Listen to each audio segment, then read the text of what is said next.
Hey folks, April Reigne. I want to show you at least the highlights of today's congressional hearing.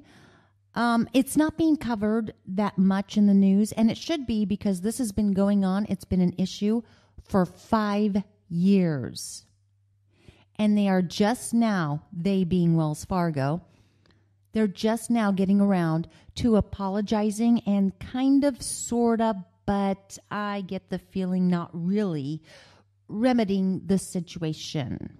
So I've taken the highlights of it from today's hearing, which is September 29th. Enjoy. The chair now recognizes the gentleman from North Carolina, Mr. McHenry, Vice Chairman of our committee. Thank you, Mr. Chairman. So let's look at your Code of Ethics and Business Conduct.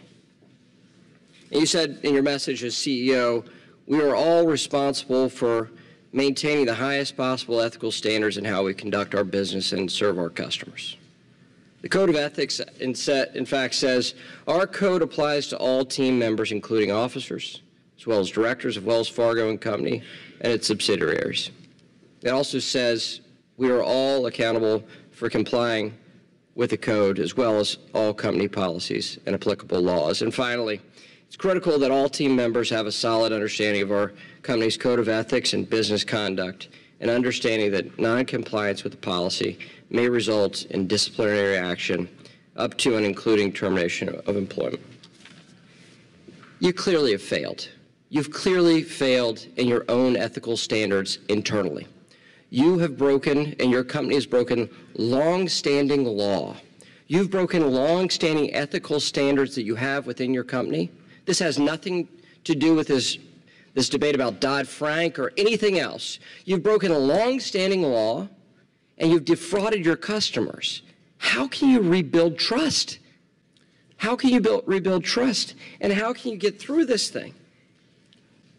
What standards are you holding yourself to that sends the message to the rest of these folks in your organization that look to you for leadership and guidance? What are you doing to restore that? Yes. Well, thank you, Congressman. The culture of the company is strong, and I know it's really hard to say that when you're before Congress for the second time, and behind you was all the settlements you've had for problematic relationships you've had with your customers by taking their money, right? Counter to the law, counter to your ethical standards. So it's great that you say you have a strong culture, but why are we here today? How are you addressing that? Yeah, we are addressing it. First of all, with respect to culture, we have 268,000 people who have made their life's work and careers out of helping customers. There's people today who are out with young... That's why I raise this in the way that I do, by severe disappointment. Severe disappointment. That's all. You broke the law. We make the law in Congress. This is not new stuff that all of a sudden Congress changed some rules and you can't have your employees create fake accounts and take fees from customers unknowingly, unwittingly. There's never in human history when that has been an ethical okay, right? So for you to say the culture is okay, this seems to me that you're just tone deaf to this.